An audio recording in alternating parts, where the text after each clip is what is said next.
Inkpulp Live. What's up, people? I have some comic books here that I'm organizing, guys. We got some Magical Cheech Wizard and the Lizards and the tribute to the man Vaughn Bodē. This evening, we're going underground, Shawn. We're going underground. This is my underground voice. I love. Oh, okay. I don't know why. I love the voice you did the commercial. That like 70s hip, like I don't even know what to call it. 70s hipster voice is what I'll call it. Listen, man, you don't understand these comics, man.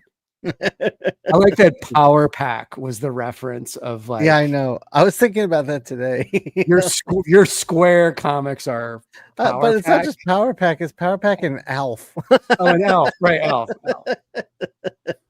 Which Alf could fit somehow in the weird Vaughn Bodē world. No doubt. Probably, no somehow. doubt. I don't know. We got a lot of people coming in here. Who we got in here? Let me see. Hello, everyone. Thank you for joining us. Welcome to the show. Welcome to the show. West Coast Dave is here. Sam McClurg, Joe Green, Steve Coffin, Michael T. Shawn's Aunt Bessie's here. It's gonna be a party. It's gonna be a party. Dude, I'm Jewish. You think I have an Aunt Bessie? Do you have an Aunt Bessie? As soon as I said that, I was like, we got West Coast Dave in the motherfucker. No, your aunt is Aunt Rosa, and she's like, Shawn, we'll get together and drink coffee and talk. No big whoop, dogs, donuts, coffee. Here's a good story. My Aunt Jane, when I was a kid, I was a very skinny kid. And when we would go up to New York, because that's where all our family was, we were in DC, but the whole family was in New York. So we'd go up there like 6-7 times a year, and every time we went, they'd have these big family reunions full of deli trays. My grandfather worked in the meat industry, and then my uncle worked in the bakery industry, so the spreads were just legend. But my aunt, after I had, and I love pastrami, as you know, Jim, my aunt would pull me in the kitchen. Yeah, my aunt would pull me in the kitchen secretly and be like, Shawn, you skin and bones. Your mother's not feeding you. And she would force me to eat a second pastrami sandwich. Oh, my God. Wow. Dude, I mean, it was delicious, but I was like, oh, okay. Yeah. But so Jewish, like your skin and bones. Yeah. I had on the Lebanese side of my family, I had the aunt that fed us with the homemade good shit, you know what I mean? But there was always the aunt that was like, you need to eat more. Your parents aren't feeding. It's like, well, they're feeding me, but I'll eat more. Whatever. Right. Exactly. Oh, we got Stylish. Oh, actually, big shout out to Stylish Nerds. Congratulations, Stylish Nerd. He got engaged this week to his lovely fiance, who Mateo and I met. She's the one, Jim. We told you the story of how like she secretly bought that piece of art that Mateo had for him. Right. So they're awesome people. She's a good girl. Yeah, she's a great girl, and he's a great guy. And they got engaged this weekend. So congratulations to you. Congratulations. That was good. Because when we met him in Dallas, he was like, I think I'm going to propose soon. When she wasn't around, we were like, oh, awesome. Nice. So congrats. We're gonna send Jazzy Jamie Wood to your wedding, and he's gonna film the whole thing, but then drop a big bill on you at the end of the shoot and be like, yeah, I need all these expenses to be paid, including international travel, a suit, a tie. Coat. It'll be worth it though. It'll be worth it. You'll have a great video. It'll be awesome. Let me answer the Stylish Nerd question. Stylish Nerd, when the books get here, I'll start shipping. They're on a boat from China coming here. They should be here in September. That's the date.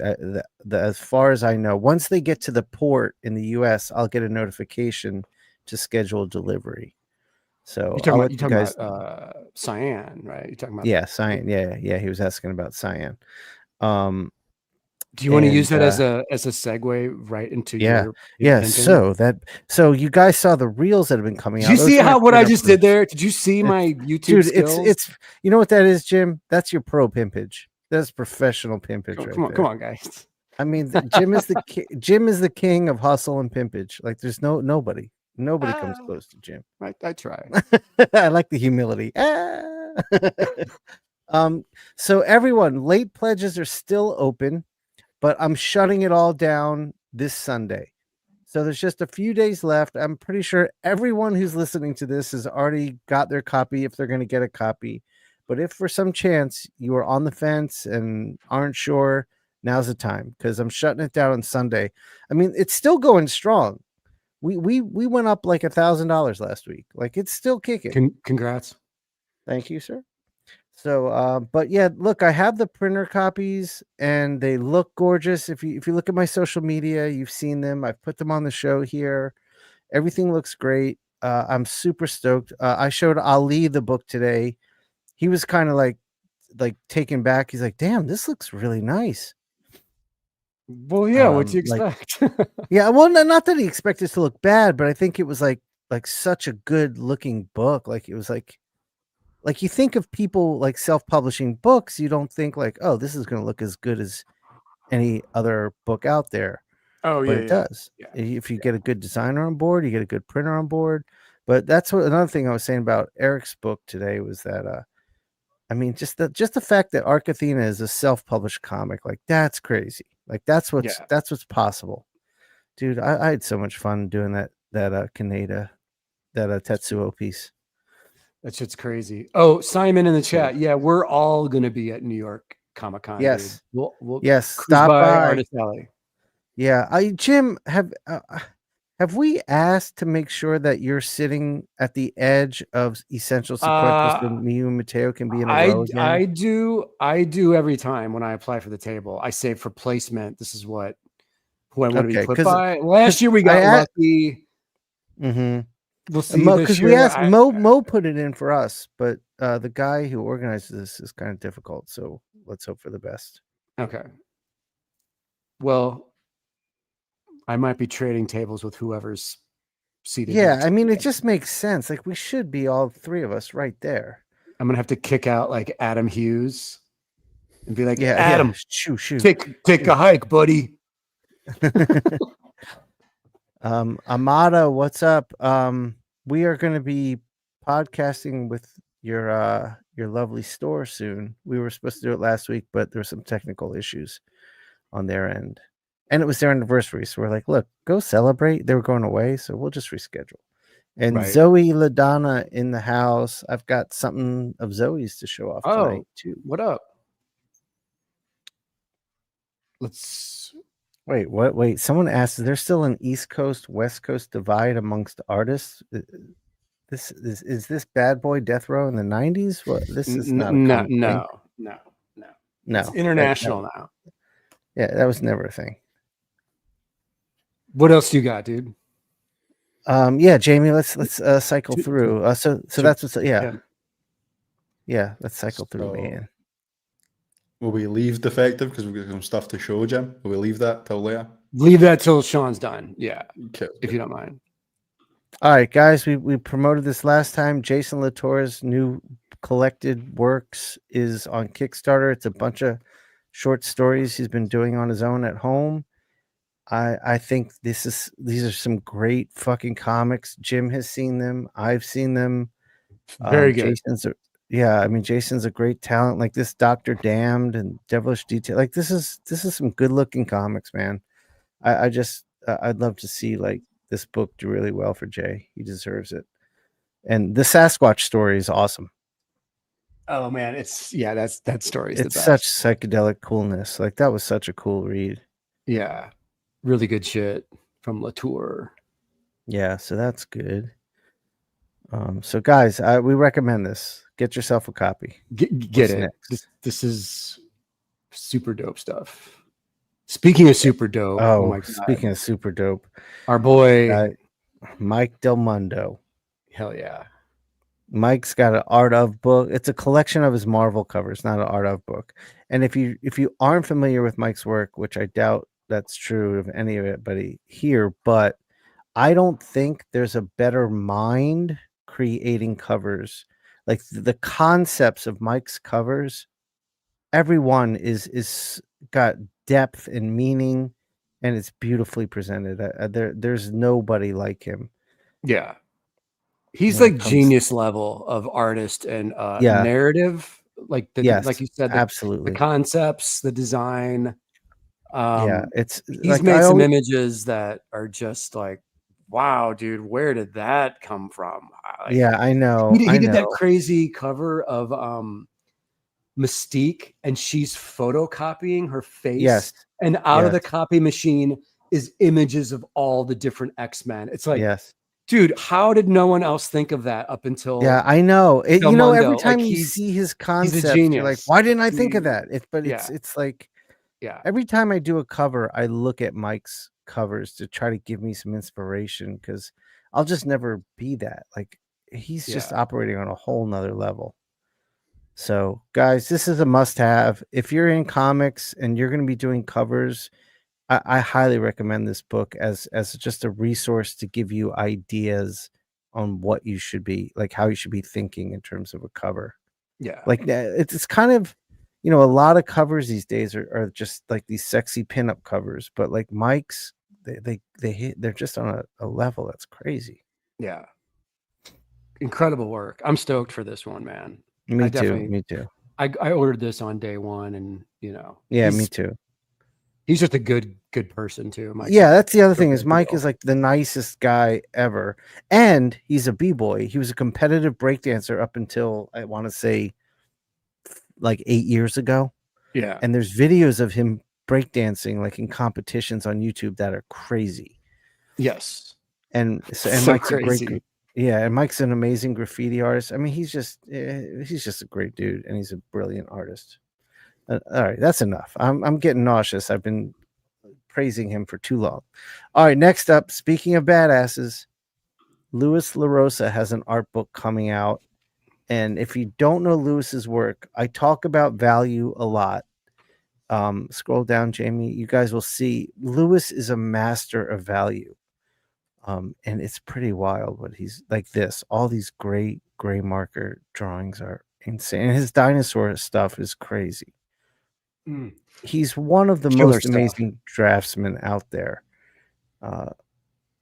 Yeah, so get yourself a copy here. This is incredible. Yeah, this looks stuff. Look at that EXO cover. That's insane. Yeah, I know. God. So he was doing work at Valiant when Dinesh was the owner of Valiant. Because I was also doing variant covers for EXO at that time, and okay, they were sending me comps of the books, and I just couldn't believe how good his work was. In these comics. It's unreal. Matt Kent was writing a bunch of stuff for them. Matt was writing EXO, and it was just like these crazy high level of comics, man, like really cool shit. Yeah, it's insane. And also, just grab this. Oh, you know what? Congrats to our boy Danny Earls. Did you see this announcement today, Jim? No. The Lucky Charms Wonder to Felix. The Lucky Charms Wonder got signed to Felix. Nice, awesome. Yeah, so that was a good grab for Felix, but Danny, that's gonna be great for you. Congrats, really happy. It's probably from the appearance he did on our show. Like that's probably the main reason. Obviously, dude, Inkpulp Live we're the trendsetters. We make people stars. Watch this. Yes, that's like right, the reviews people have done of the show. They're like, these guys make stars. Like that's the tagline that people have said. Where Inkpulp Live, where stars are made. Lauren Marshall, what's up? What up, Lauren? Good luck on your show. I've been seeing the reels. You keep keeping it real. Oh yeah, there was something. She said good day, like a Australian would. She typed it how. Yeah, good day. Good day back at you. Jamie, you want my Australian accent? Go, hit me with it, Shawn. So moving on. Hit me with it right now. Go there. As long as it's not Scottish, you don't care how bad it is. I've dealt with it for long enough. Somebody else can deal with it. Jamie's just numb to it. We are on a schedule, guys. We are. All right. What did Josh say? Hold on, let me just get this comment. Shawn, Jim, I'm sending out my books and shirts to y'all in the next few weeks. Awesome. Thanks, Josh. Oh, And cool. congrats on getting them printed. Okay, everybody out there, my tattoo books are open. So any of you who've been waiting to book with me, there's a link Jamie's got in the chat there, and it'll take you to a page just to get the process started where we can start talking about design ideas and all that jazz. Nice, So dude. come see me. Come, as they say in the business, come get stabbed. That could be Yeah, other yeah, that's meanings a loaded one or right there. That's a loaded one right there. But Eddie's always like, I'll walk in and be like, "Are you stabbing today?" Yeah, there's so I'm many stabbing. bad dad jokes that could be Yeah, absolutely. in that. You got All right, photos? so, You got yeah, photos? Jamie, let's see. I don't know if I showed one of these, but I think these are new to you guys. Did I show this? I I think don't you think so. showed Batman, but I mean, fuck Oh, it, did show it I? again. Oh, yeah. So guys, this is a Batman I did recently, and then there's also the next one. This is a Highland baby bull I just did yesterday. Killer So texture, man. thanks, brother. I'm learning, Wow. man. It feels good now. Like it feels like I'm drawing. Like I'll tell you, the hard thing is working in 3-dimensionally because when you draw, you keep your pencil, your pen at an angle you're comfortable at, Yep. and it's always flush to the surface you're on. But with a tattoo machine, as you go around the arm, you can't change the angle on the machine, or it'll like start to shoot the ink in sideways. Like it's wild, man. It's wild. Yeah, I couldn't imagine, dude. I'm too set on the paper thing. Like I'm too set on Well, I was too, but for me, working. like forcing myself away from that was healthy for me. Yeah. You see, you're so like organic and free. Like I needed something to kind of wake me up a little bit in that area. Yeah, you're adapting to it, man. It's like you're basically like zip-a-toning your ink work Yeah, that's in the it, form dude. of a tattoo. Yeah, I mean it's very much in line with my comics work, and now that I'm doing these stamps and stuff, yeah. So guys, come book with me. Let's do some fun tattoos. Hell yeah.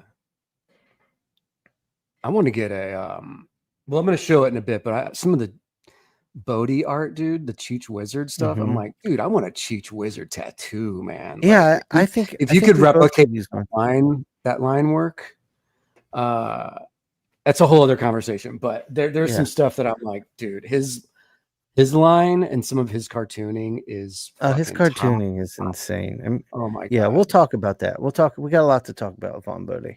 All right, is that all my stuff, James? I think that's it. I think that's everything. All right, time for Jim.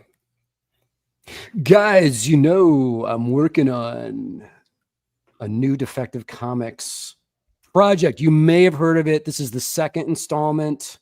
It's its own self-contained book. It's called The Arachnid Enforcer. I can't see that count. What's the count at for pre-launch right now? 553. Dude, that's a big jump from last week. Yeah. So guys, thank you for hitting the notify me. Spread the word. Grab your sister's phone, log in from her account just so I can get the numbers. The goal is 1,000 by the time we launch on October 1st, just because that guarantees like a really nice, healthy launch day. But I'm having an absolute blast working on this book. I think it's really good. I think it's hilarious. And the characters, I'm sort of falling in love with the characters. Like I kind of don't want to stop working on the book just because the characters are so fun. But yeah, maybe there'll be a volume 2. I don't know. But like Arachnid Enforcer, Gangster Boogie, Melody Jade, the love interest, the illusionist, the bad guy. Jimmy, can we show off a couple of those color pages I sent you? We can. Just because I haven't seen these yet. I haven't seen these. Oh, damn. So this is some of the color stuff I'm getting into. So black and white with gray tone and a spot of orange, because this is a Halloween comic book. So you can kind of just go through Jim, these, man. when you print this, are you going to do like a spot color, or are you going to do the 4-color process to get that orange? I think I'm just going to do the 4-color, you know. I mean, that's the easiest. Yeah, because I don't want it to necessarily, dude, look at Gangsta Right. Boogie counting his Dude, money.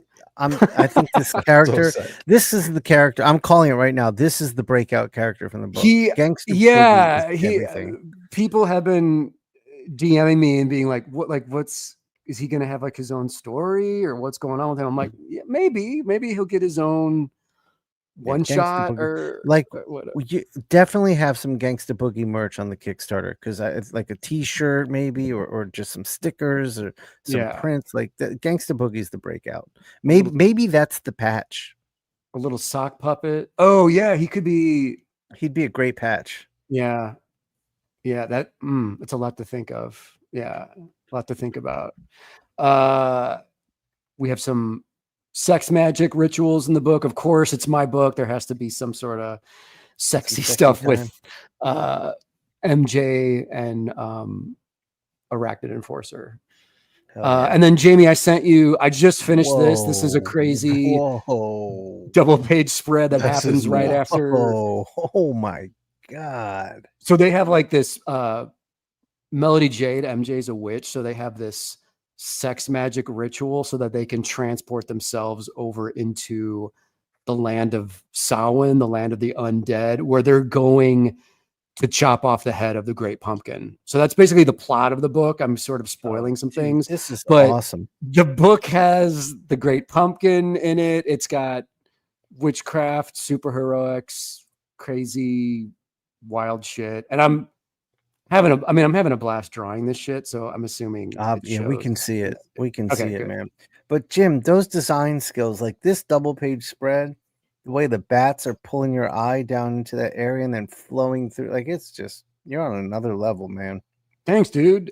So a bunch of the ballpoint sketchbook stuff is starting to really just force its way into this book more so than Savage Street Vigilante. And you can really see it like in this page. I see it.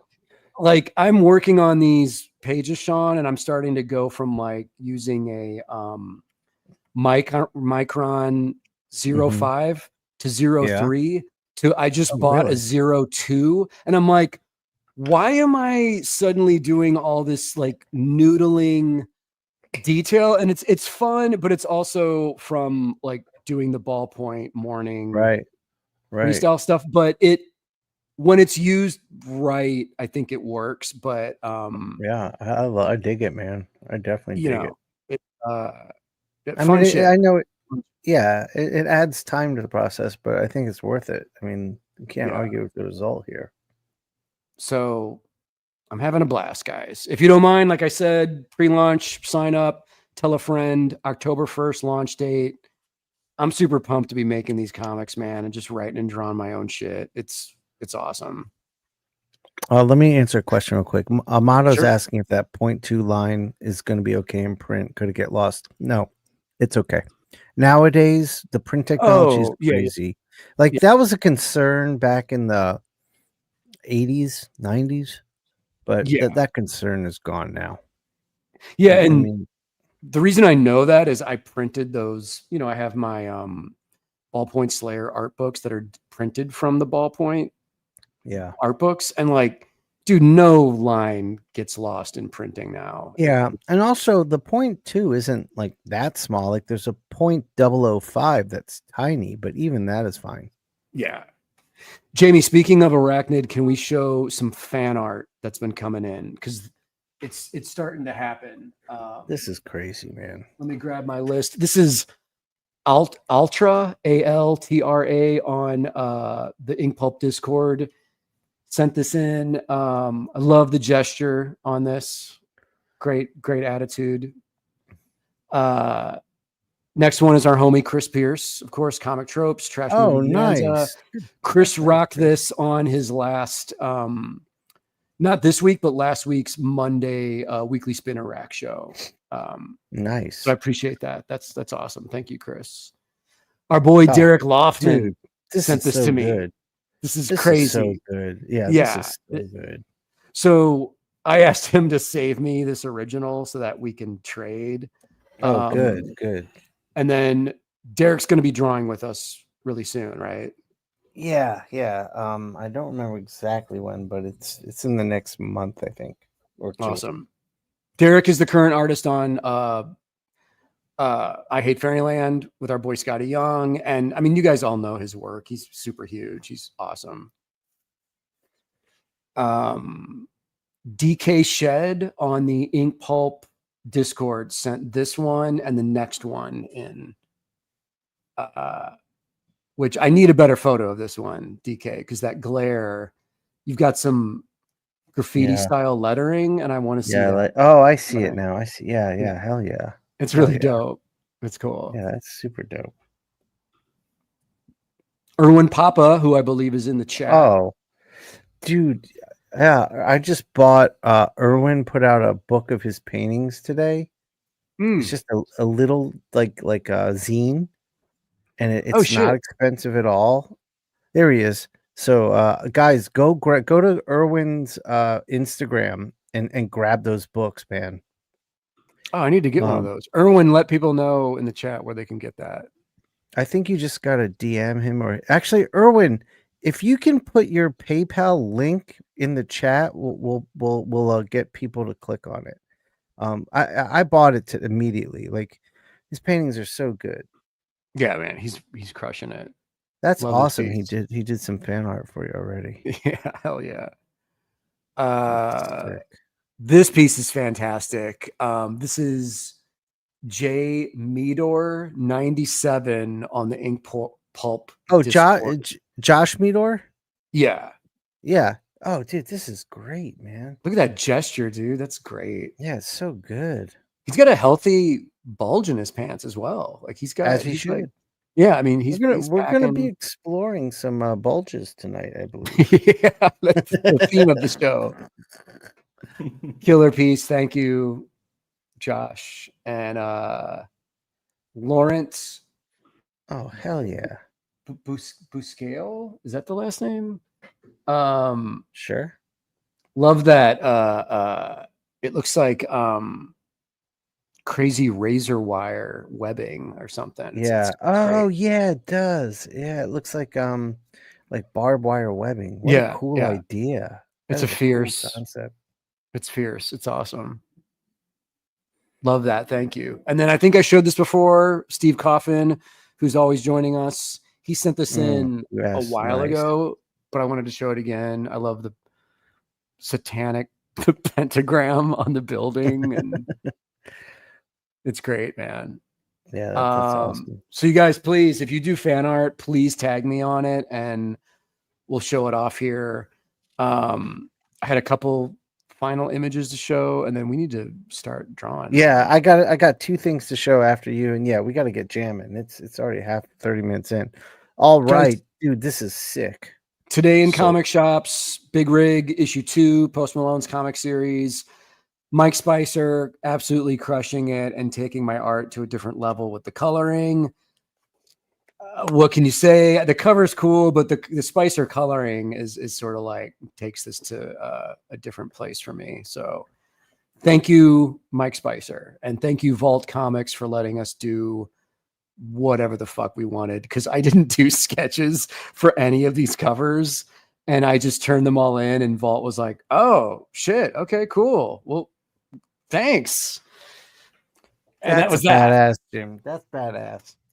It's like if they don't ask for sketches now, I don't do them. I'd rather just be left alone. I remember Scotty kind of told me this once, and I'm like, God, why didn't I just do that? Scotty's like he doesn't show them shit. He's like, I turn in the final pages. I'm like, this is what you're getting.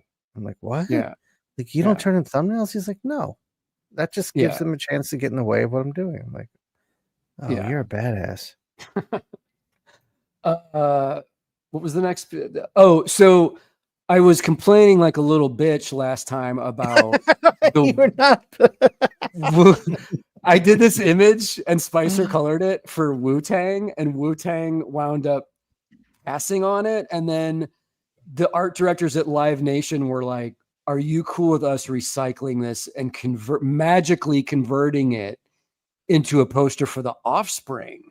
And all I had to do was come up with new lettering for the venue and the date and whatever. So if you're in Austin, Texas this week on the 24th and you're at the Offspring show, you can score this limited edition print that I did at their Jim, merch I table. can't. And this is going to be screen printed? Yeah. Dude, that's going to be sick. You know they're going to use some good neon inks in there. I know. That's going to look, oh my God, dude, that's going to look sick. Yeah. I mean, the point is it's supposed to look like a blacklight 70s. Yeah. thing. So I'm glad it all worked out. I'm glad the art's being used. You know, I like Wu-Tang more than the Offspring, but fuck it, whatever. It's all good. And then I think was that it, Jamie? That was me? everything. Yeah. Okay. So I got Thanks, a man. couple quick things to show. I have this awesome package from Derek Laughlin. How do I got to turn on my mirrored image. I don't know why it's doing it. Derek sent the book. This is a beautiful little print here. And a little mini comic too, which is dope. And here, there's really nice printing, by the way. Like, there's a nice spot gloss on this. This is beautiful, man. Yeah. Guys, Derek sent me that. This is package how you as do well. a mini comic right here. Holy shit! I might do my book like this. This is fucking wild. All right, and then I've got like the full like graphic novel version, like story. That's sick. Full color, beautiful stuff. Derek's coming on the show, so we're going to be drawing Crimson Fall when he comes on. So Hell yeah. he was kind enough to send us the book to get enriched with it. But Derek's a badass. Beautiful packaging, Derek. Thank you so much. And then I also got a nice package from our friend Zoe Ladana, which opened because we did a portfolio review, right? Yes. But she sent 2 copies.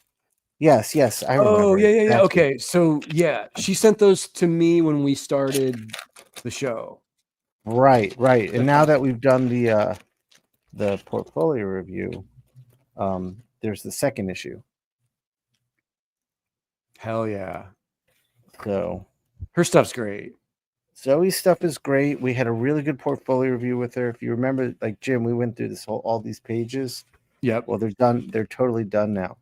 So Zoe, great job for getting it done, and we're fans, and I can't wait to dig into these. And good luck with everything. You're just gonna keep killing it. I have no doubts. Oh yeah. So guys, let's actually, if Zoe's here, we should like plug your stuff, Zoe. Tell people where to get copies and all that jazz. Killer stuff. And now let's get fucking busy. Let's make some Vaughn Bodē inspired. Yeah, Jim, what are you doing? I was the whole time I was drawing, I was like, Jim's gonna create something so interesting. Mine's just gonna be lame-o. Oh, I have damn, a dude. Mix of the characters just because it's so. I mean, it's such. I'm just gonna cartoon all this, so it's like I feel like you don't have to go hyper detailed. What are you drawing? Oh, is that your Palo pen? Okay, all right, cool. Yeah, I'm drawing a little Cheech Wizard myself. And I noticed, sometimes you see the Cheech Wizard and he's got a little bulge. So I went full PP on him. Yeah, I mean he always has the bulge, I feel like. Yeah. Well, sometimes he does. Just sometimes he doesn't, but it's difficult. So I leaned into it. That's what I'm saying. So I got a trippy little Cheech Wizard. We're gonna ink today, and also today, I got to tell you, Jarrett Hartnell has a company called Repeater Stamps, and we're going to be using these halftone stamps on my Cheech Wizard. Jarrett's got a site that sells these. He makes them himself. Like, these are 3D printed, except for the rubber part. I don't know how he does. It looks like he just glues them on. But I got 2 different sizes. There's like a ton of sizes of dot configurations and lines. So Nice. we'll test these out at the end. I know people love when I use these stamps, and I'm excited to dig into them. But let's get inking. Jim, talk to us because I have a feeling your knowledge goes really deep with the Vaughn Bodē. Yeah, it's funny because I was just when I was in Greece in February, I was with Mark Bodē and That's his his wife, son, right? his wife Molly, and yeah, Mark is the son of Vaughn. Right. Vaughn to me is like this transcendent cartoonist who probably doesn't get enough love and I agree. recognition for Yeah. the work that he's done. They are in the works making a feature-length documentary about him, a Oh, film. that's good to hear. So, I mean, that's like long overdue. Mark told me that they've been working on it for over 5 years, and you know, they're going to have people like Kevin Eastman is in it, and Yeah, that's great. all the important people. I'm sure all the graffiti writers that were using Vaughn's characters. Oh God, yeah, dude. In their That's how I work. discovered Vaughn Bodē. Was again going to New York as a kid. I loved the graffiti, so my dad would, drive through areas where we could see graffiti, and that's where I got introduced to like Cheech Wizard and the lizard characters and the curvy girls. All the artists were Bomb and Vaughn Bodē stuff. Just Yeah, before man, we move on, guys, sorry, quickly. Josh Mikas was asking, what's the shop for those stamps? Where are they available, Shawn? It's repeaterstamps.com, I believe is the site, but it's called Repeater Stamps. So they have an Instagram for them, and if you Google it, you'll see it. I should have had a link, but I don't off the top of my head. Jamie, if you have a second, I can maybe try and see find if- one. Yeah. yeah, and we can put it in. I have a feeling Jarrett's going to get a bunch of orders tonight. Oh I'm yeah, putting the link in the chat right now. There we go. I mean, like, I'm going to be using these things in my book. Like, there's something nice about using these stamps and it not being perfect. Like, having like that perfect control digitally is great, but there's like a nice quality this gives, a little more organicness, and then you can take like some white out to clean out areas. I kind of like that. that's awesome, man. But yeah, I mean, I was revisiting some of Vaughn's stuff over the last week, and it's crazy, dude, because he only had a 10-year professional career, 65 to 1975. He died when he was 33. They always say in a mystic experiment gone wrong. What does that mean? But he died from autoerotic asphyxiation. Oh, right. And he was involved in lots of mystical practices and considered himself, like a spiritual priest of his own religion and accord, and had lots of really interesting, trippy, wild ideas, and yeah. But he would like, I don't know if it was always a sexual thing, but he would like choke himself out and lose consciousness so that he could leave his body and go astro traveling. Like that's what he claimed this was all about. And he just did it once and he didn't come back. He died. So, or he's on another plane right now. Well, I mean, Mark says that all the time. Like, my dad just wasn't meant for this world and did his business, left behind a legacy, was here very quickly, and then just sort of like moved on. And it's crazy because, Mark's art style is his dad's style. Totally. Yeah. It's Dude, I just almost don't shocking. think people don't realize like how much of a visionary Vaughn was and how much his work impacted so many different areas of like the visual arts, from independent comics to graffiti to like, remember that Bakshi film Wizards? Oh yeah. Like he influenced the design on that movie. Like he was a really potent visionary artist. Oh yeah. Mark did an interview and was talking about the Bakshi thing, and it's weird because Bakshi offered Vaughn the opportunity to do an official Cheech Wizard movie, and Vaughn was like, hell no, because he heard that Crumb got ripped off by Bakshi with the Fritz the Cat thing. Oh, so really? It was pretty scandalous because, like, as soon as Vaughn died, Ralph went into production on Wizards, and Wizards is completely influenced by the Bodē style, Yeah, so it totally is. Oh, well, I didn't know that. Now I feel like an idiot. Well, no, it's there's histories to things that unless you do research or whatever, like there's a lot to learn about this kind of stuff. And one thing that I think people should check out though is, like, when you look up Vaughn Bodē on YouTube, like the first video that shows up is this black and white interview with him from Toronto Comic-Con in 74, the year before he dies. And he's talking about shit that's so way ahead of its time with, like, creator rights, making your own shit. Stan Lee offering him work at Marvel. He said no because he wouldn't be able to own it. Hugh Hefner offering him work at Playboy. He said no because he wouldn't be able to own it.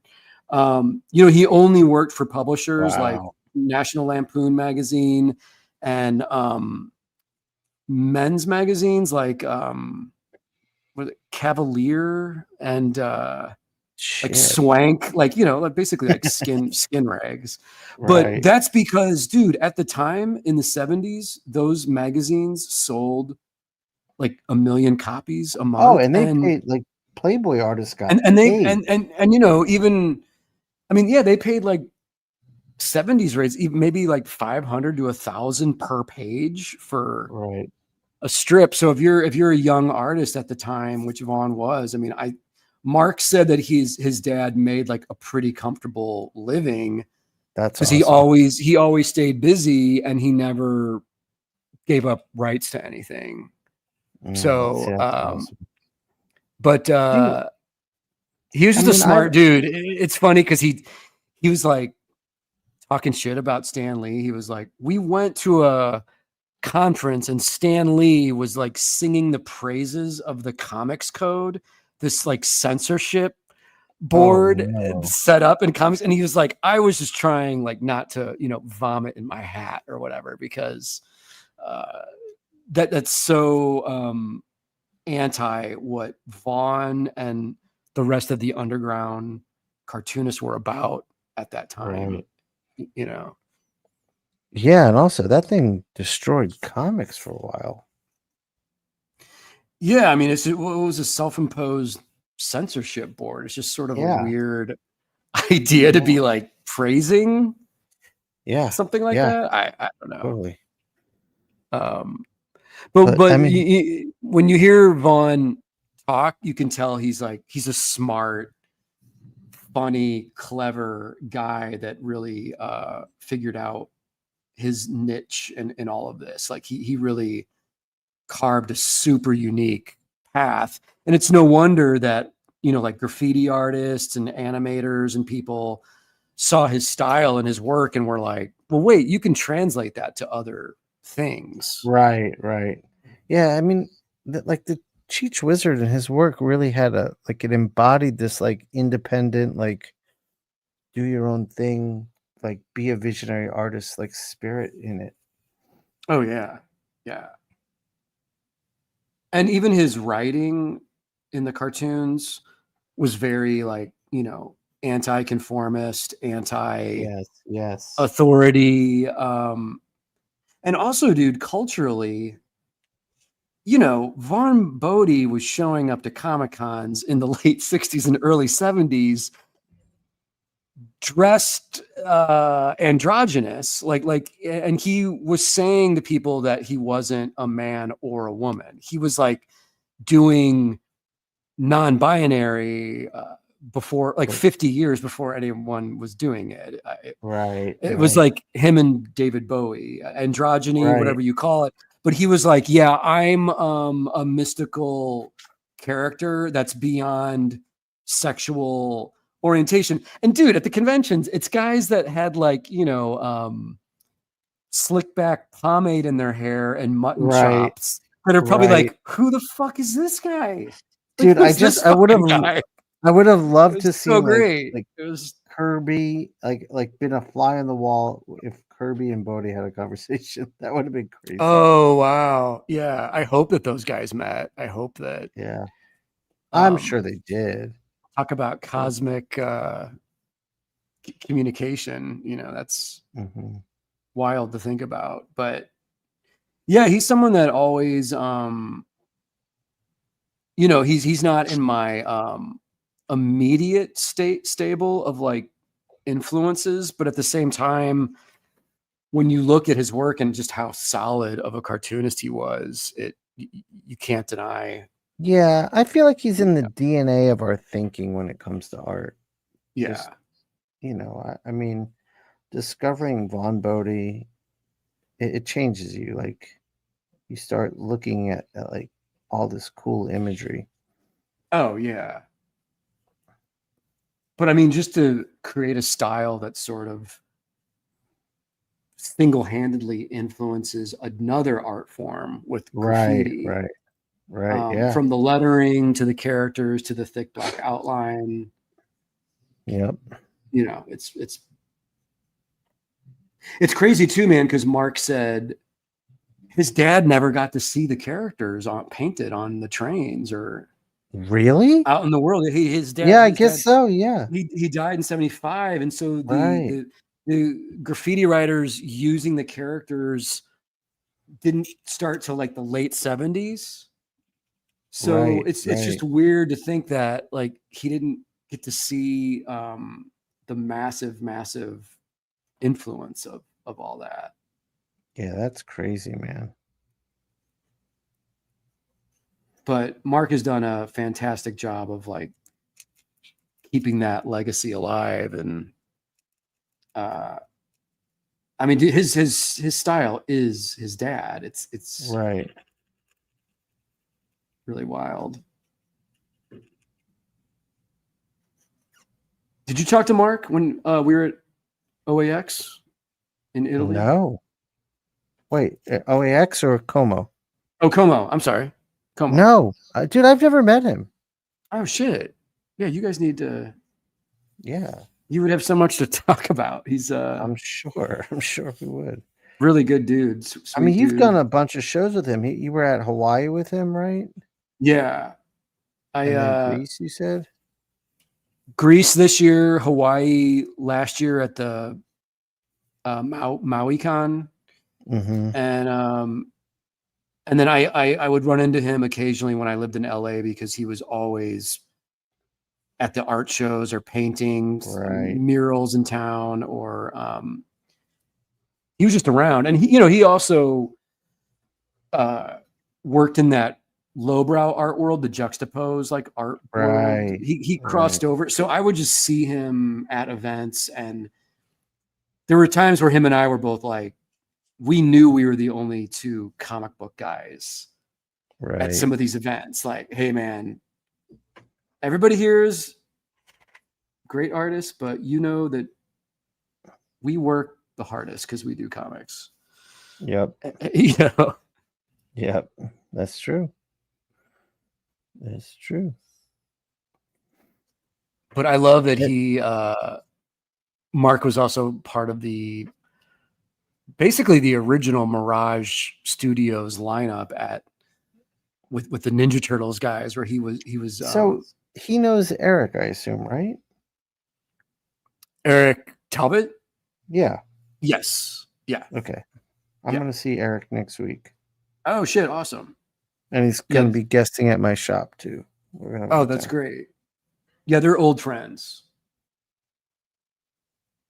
They all have hilarious stories about each other. Oh, I'd love to hear that. Do you remember that issue of the original Ninja Turtles where it's Mark, I believe Kevin Eastman did the layouts, Mark penciled it, and I think Eric inked it. And it's the Turtles teaming up with Bruce Lee. Oh yeah, that one I Do remember. you remember that? Yes. It's That's really great. crazy. Yeah. Um, So yeah, Eric has inked Mark Bodē. that's awesome. That's awesome. Which Mark, Mark- if you need an inker on your next project, just hit me up. I was going to say Mark Britt in the chat is asking if you guys have seen Bodē's sketchbook work. Yes. I've got a couple things Yeah. that I'm going to show in a little bit of Awesome. Yeah. some of that stuff. I will show right away though. Like if you don't know Vaughn Bodē, this is a great place to start. Cheech Wizard's Book of Me.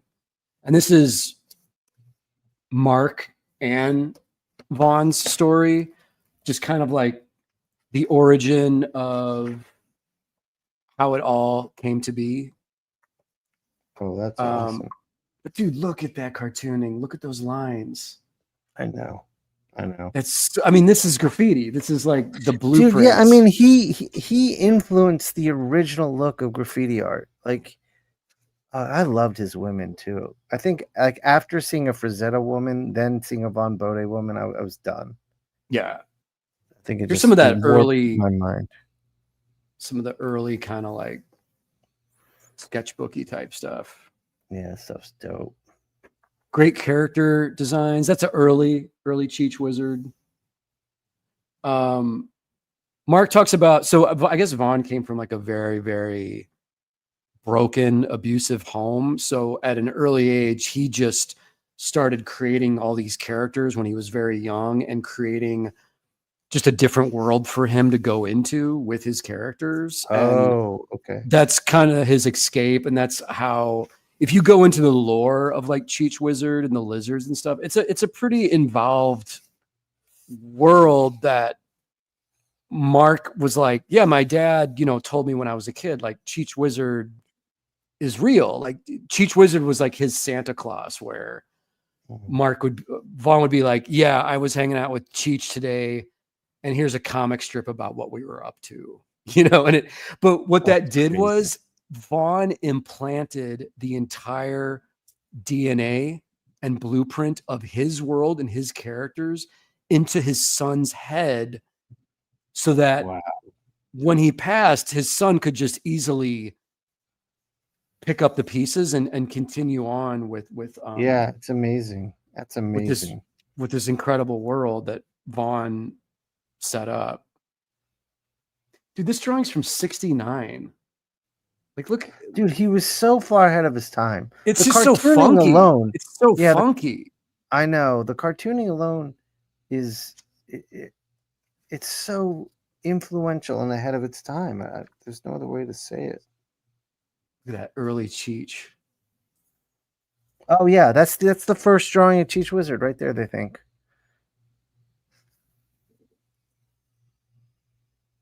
Man.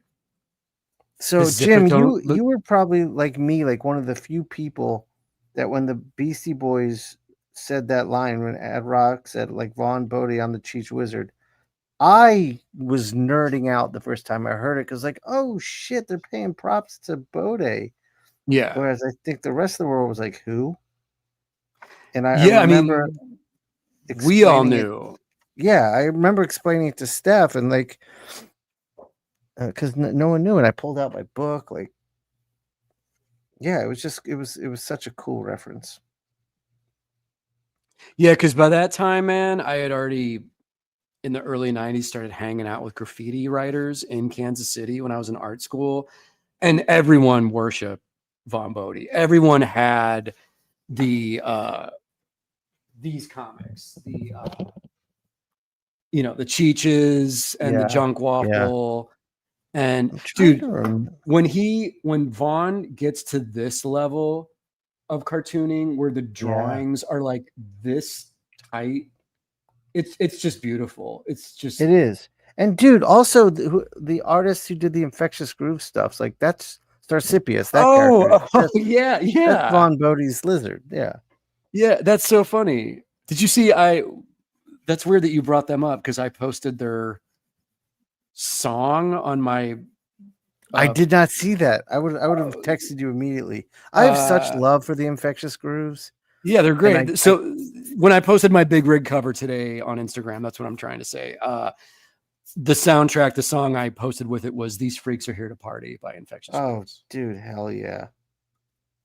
Which, guys out there watching, guys and girls, if you don't know, Infectious Grooves is a super group of Mike Muir, the lead singer of Suicidal Tendencies, Robert Trujillo, one of the greatest bass players of all time, currently playing bass for Metallica, started with Suicidal, and the drummer from Steve Perkins from Jane's Addiction on guitar.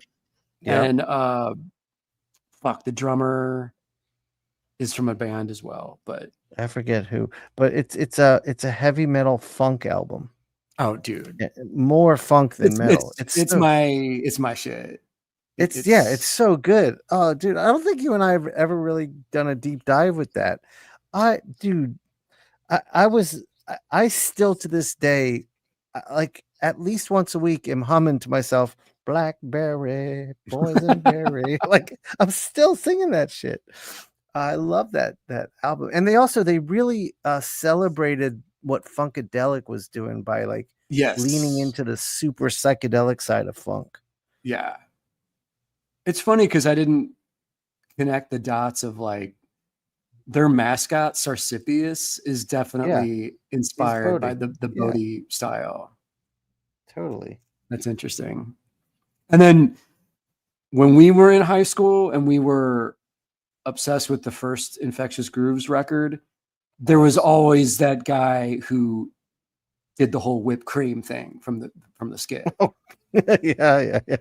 Whipped cream, put it all over your body. Dude, that was so good. That joke went on for years with that's awesome. My buddy Aaron and I. Like I saw him fucking years after high school, and I saw him in a bar, and he's like, "Yo, food, whipped cream, put it all over your body." I'm like, dude, we're the only people in a 20-mile radius that even know like what the fuck that means. That's so cool. That's so awesome. That's a deep cut, buddy. It's good shit. So a lot of homework for you guys tonight. Check out. Yeah, we're schooling you people. But honestly, Jim, this is what I wanted to see the show kind of get back to, because we started off here.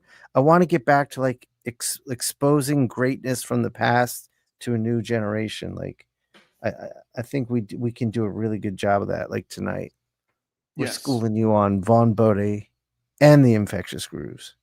Right. And astro traveling and mysticism and all the good stuff.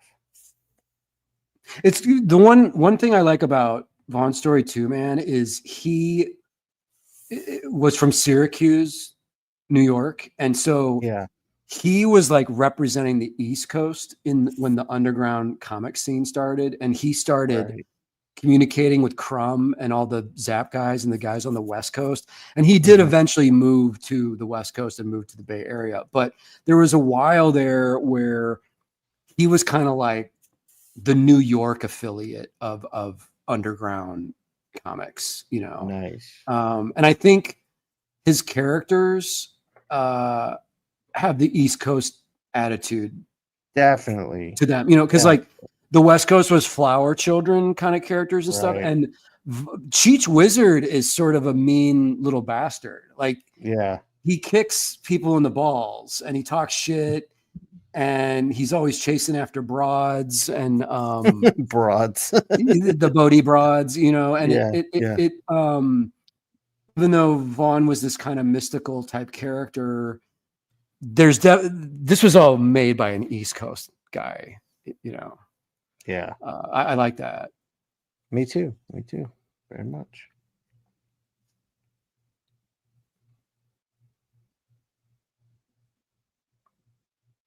We got any Actually, yeah, guys, I'm gonna show a little bit of this tree. This thing is gonna be all about texture. So I've got my dry brush, and you can just lean in lightly and then really kind of press down into the brush and then pull back nice. out. Nice. And you can get some really awesome textures out of this. I'll let me show you up close because the dry brush line is really kind of cool. That looks sick. Damn. Textures for days. Yeah, I mean, I'm gonna go nuts on this tree. It's gonna take the bulk of the show, I think, but it'll be worth it. It's funny with cartooning to decide like what level of detail do you want to get with stuff, like what, because I'm referencing his Vaughn's work, and it's so clean and simple, but all the drawing is so completely great and accurate for his style that he definitely didn't have to over noodle or you know, over he had his shape language down to a science. It was like draw the shape and get out. Oh yeah, because the shape was all he needed.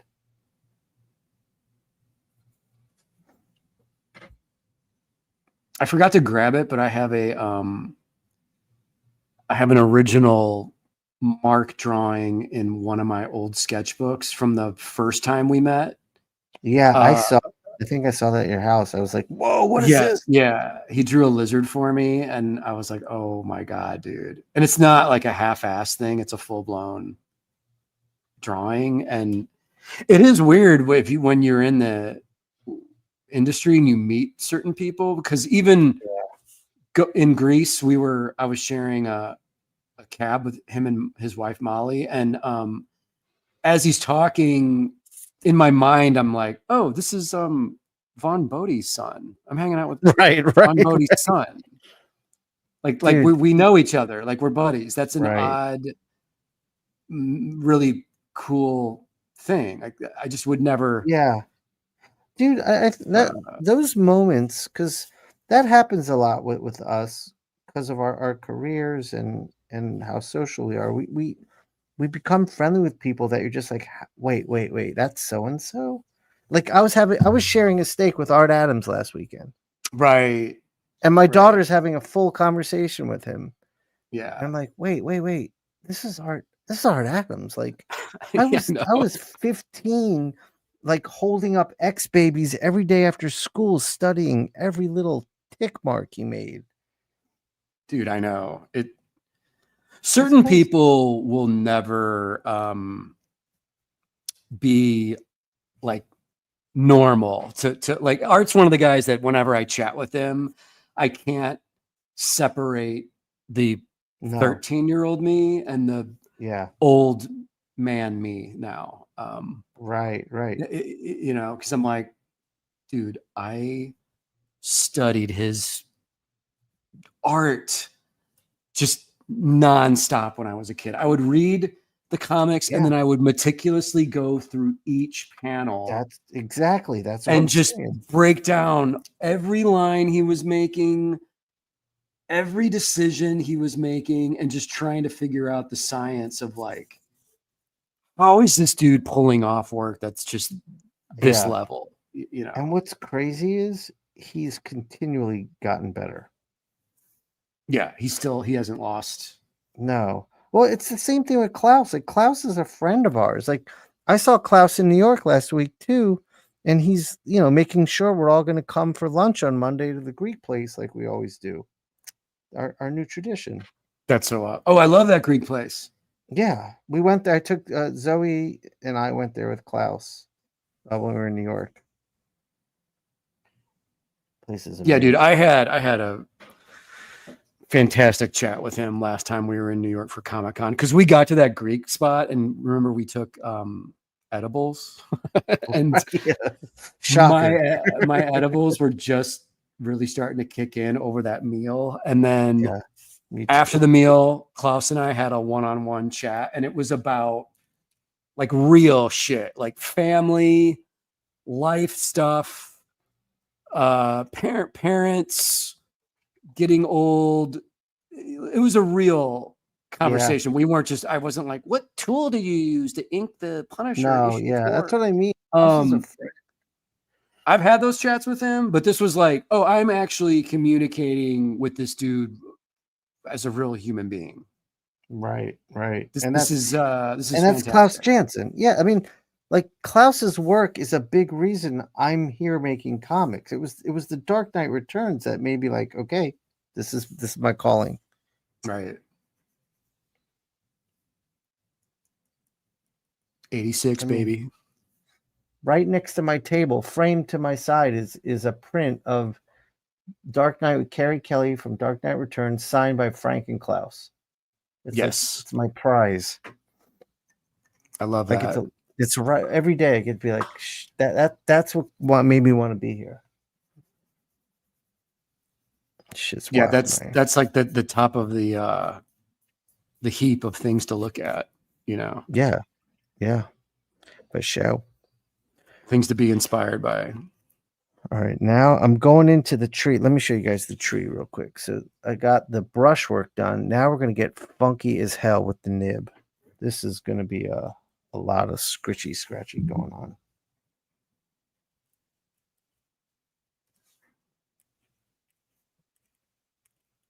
Oh, shit.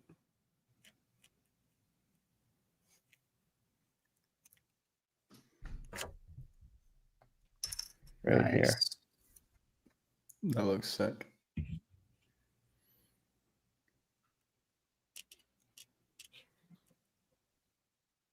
Shawn, your hand's covering it as you do it. Oh, sorry. I got to hold the paper up. Guys, this is a trick. If you're working with a nib and you want to draw freely in all directions, lift the paper up off your board, and that way you don't have that hard backing, so it won't catch.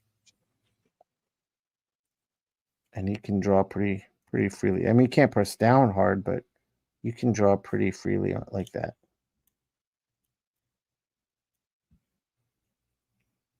Nice.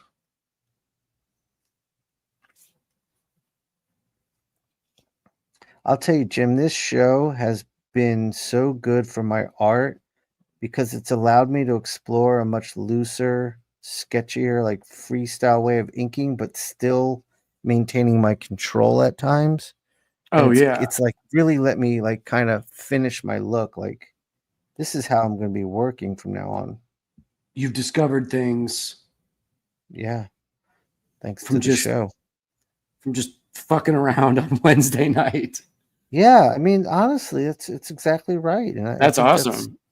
That's an important. I mean, you're the same thing with the Ballpoint Slayer. Like you discovered things just fucking around in a sketchbook. Yes. Yeah. Things that you don't even set out to do. It just kind of happens. And it's like you don't need to choose to do it. You just kind of, if you open yourself open to the discovery, you're like, shit just happens. Don't try to control it. Yeah, because I'm already doing like lots of different stuff in this book than I did in Street Vigilante, and I'm just allowing all those things to happen. It wasn't planned, but it's like, well, yeah, it's a different book. Just make this book the book that it needs to be, and Vigilante is the book it needs to be, and then you know, there's no rules when you're just doing your own shit. So I don't know why I would think of setting up parameters for myself. So you know, let the shit happen. I mean, there's your stuff is leveling up at a crazy pace. Thank you. This is all I do, Shawn. This is all. I'm aware. This is my life right now. This is. I am having a blast though.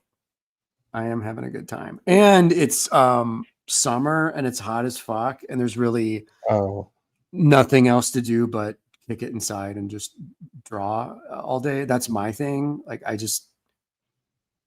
my blood's too thick for Midwest summer, dude. I get you.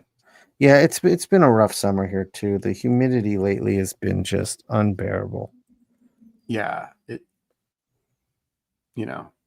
but this is the first time I've had central air in years because I lived like on the West Coast. You don't really get central Right. air, Right, that's true.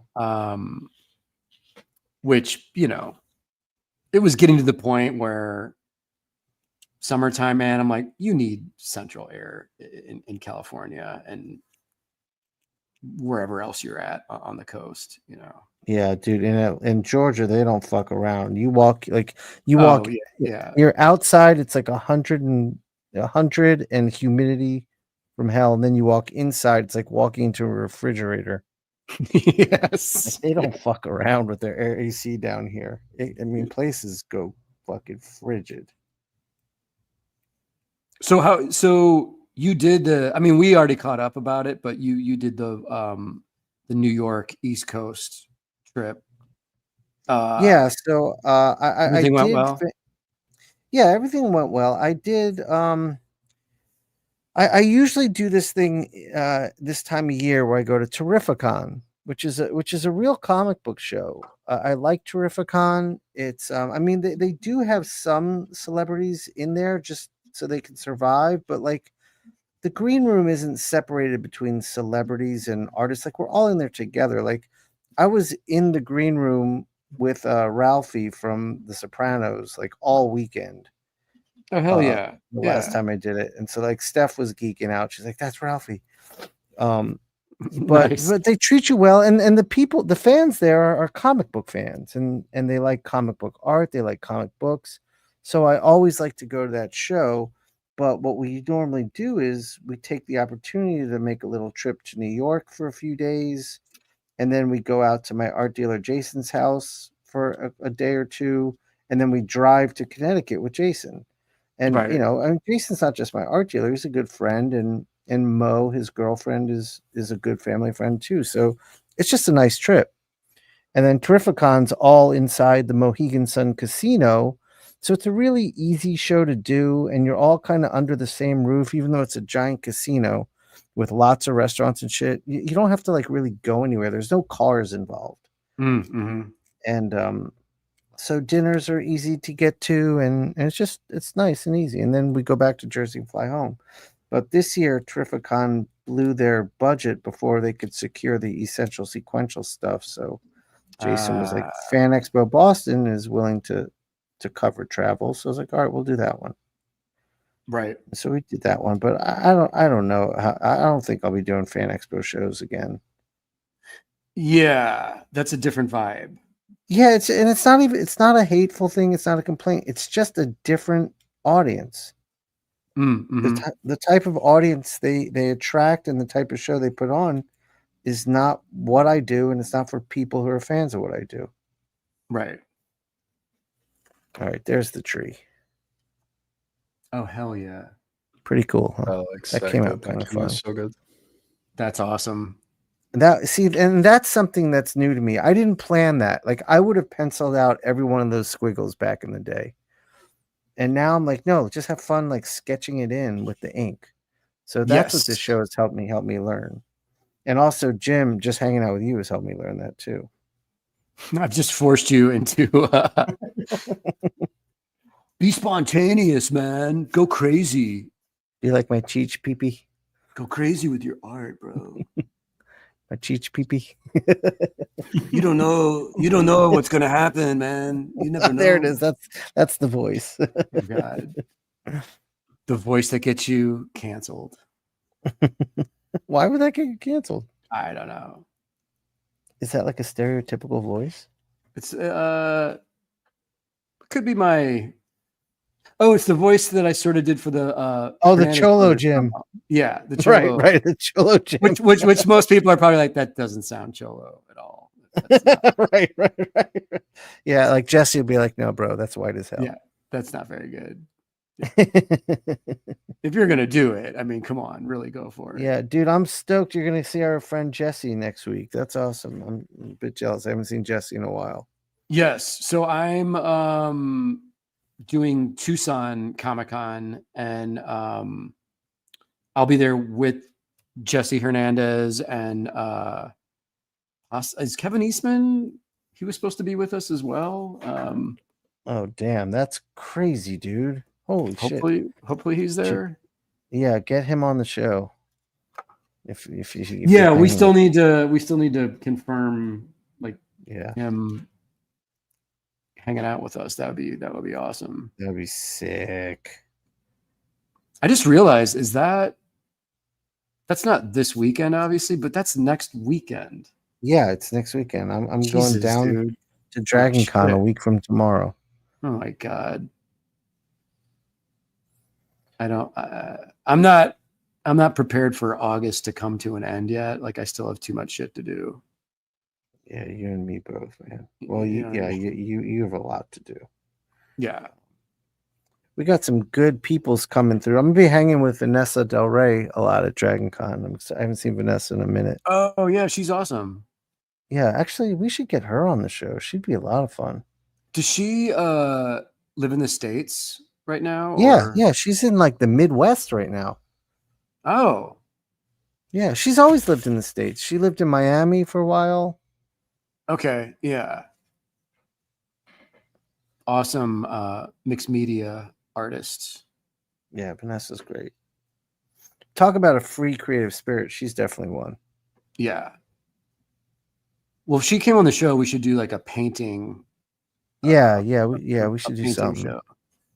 I think I gotta ask her. Last time I saw her, she was doing something different. I think she was starting to learn to tattoo. Or maybe I don't know. I might be remembering that wrong. I gotta ask her. But Eric Talbot will be there. Our homie Juan Gideon will be there. Nice. Anytime you can see Talbot, that's a good.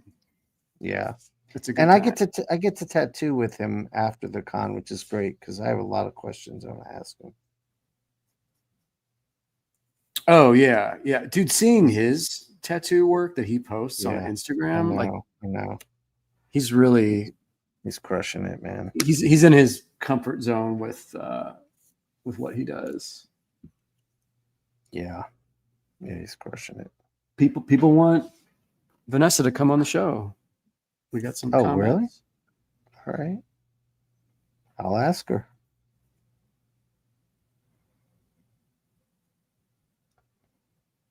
Oh, Shawn, I got some mailbag stuff too that I wanted to show. Oh, okay, all right. We have time, but it's 8:20 already. We should.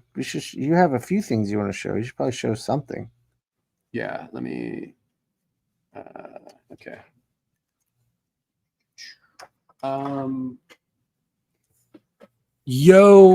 So Sam McClurg, our homie, sent in his Samsational anthology, and I believe this was put together through the Inkpulp Discord. Is that correct? I think so. But there's three of these, so there's either one for me, you, and Jamie, or me, you, and Mateo. So right, Jamie and Mateo can fight over one. This dude, James Carney, is really dope. Look at that piece. Oh yeah, that's super dope. Great printing, anthology style, awesome stuff in here. Badass, fucked up skull back cover. I like that.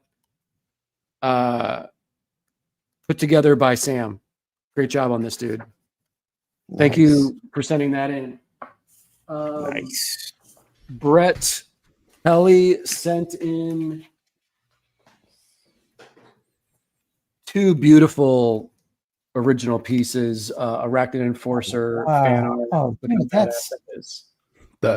Dude, that is sick. And you got a Savage Street Vigilante too? And I got a Savage Street as well. Damn. Look at that. It says that's so cool. Aim directly at face on the chainsaw. That's awesome. That's awesome. These are so super dope, Brett. Thank you. And then Brett also sent we can split these up, but this is you can check him out at BK Artworks. That's Brett stuff, but he sent in Gourd Folk Fest 2024, Volume 1. Pumpkin drawings, guys. Those hell are yeah. cool. Oh, those are awesome. Really cool stuff, man. Oh, dude, those are great. Yeah. I love the use of white and black on that brown Yeah. paper. Nice Yeah. stuff. Really cool. And then I got a little Surreal Estate. Little mini guy. Oh, that's awesome. I love this like zine like scene that's coming back. It's so cool. So Brett, thank you. Oh, and then the last thing, I'll have to give you one of these, Shawn, but like he sent in some fucking amazing like heavy metal enamel pins. Oh my Nice. god, yeah. I And- need And this I don't know if how you put this on your lapel because this weighs like 5 pounds, but it's amazing. Dude, those are dope. Oh my god, dude, that guitar is Well, crazy. I'll hook you up with one of the guitars. This one I'm just gonna hang because it's somewhere in my studio just because it's so badass. The pyramid. That is so cool. Let me see the back of them, Jim. So this one has like the 3-prong. Okay, cool. Those are fucking awesome, man. And Very serious pins. Brett Kelly. Those are dope. Yes. Quick shout out for West Coast Dave as he leaves the chat. Says everyone have a good night. Take care, Dave. Take care, Good David. show. Everyone watch Dave's show after our show. Did we bore Dave? No, He's gonna get ready for his sale show. I know. I'm just playing around. Just playing around. He's got to go listen to some Infectious Grooves and. Yep, that's right. Jamie, have you ever listened to Infectious Grooves? I mean, I'm definitely gonna after this show. You have to. You have to, bro. Yeah, it's yeah. we're gonna annoy you about it until you listen to this stupid. The first album was called Sarsipius Arc, I believe, or the first one was just called Infectious Grooves. Shawn, and then I hate to be this, but I have to correct you. What? Shawn, the first record is called "It's the Plague That Makes Your Booty Move." Yes. It's the Infectious Grooves. That's right. That's the full title. That's already my favorite album. That's my new favorite album It's right the now. plague that Jamie, makes your booty you're in move. for a real It's the treat. Infectious Grooves. You're in for a real treat, Jamie. Yeah. Oh, dude, and the first record has. Wait, let me make sure is it the first or second record that has the song Therapy with Ozzy Osbourne on it? That was the second record, I think. Because I really thought I love the first record, but the second record, I was like, this is like, it's like it all came together on the second record. Yeah. Second record's got These Freaks Are Here to Party, and that's one of my favorite songs. These freaks are here to party, Shawn. I've just been sent something to show you guys. Okay. I just Did you see it? Don't look. Don't ruin it. I didn't see it. How could we see it? I think Jim might have seen it. How could you see it? Your screen is off. Oh shit! Fuck yeah! Oh my god! What? Yeah. Oh damn! Yeah. Oh, Eric C on the Arachnid Enforcer G. Dude, I love how he went like weird with the like shape language and stuff. Like it's more Dude, that's in line. crazy. It's like crazy. Eric with a touch of Jim in there. That's badass. Yeah. That's so I love that, dude. That's fucking badass. Thank you, man. Wow. Oh, that's beautiful. I love seeing everyone's interpretation, man. It's like the funnest. Everyone does things too where I'm like, why didn't I think of that? Like, oh, I should have done that. I know. In my design or whatever. That's badass, dude.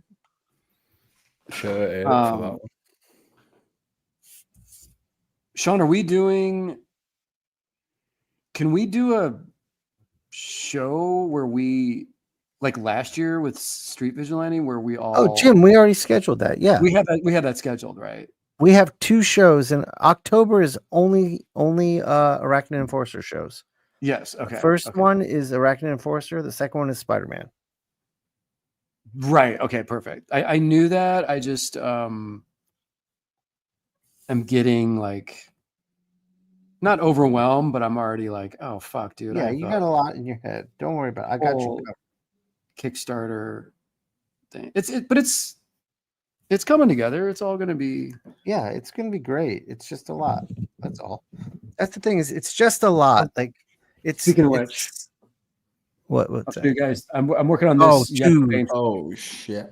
So this comes after the sex magic ritual where they wind up in the land of the dead, the land of Samhain. So Arachnid Enforcer's like, whoa. You look at him, they coming through the portal right there. It's like this weird door. Cool. Like it's the door of reality, you guys. It's the door. That's insane, man. Yeah, that's crazy, Jim. I gotta draw this guy. Some Ditko-esque, you know.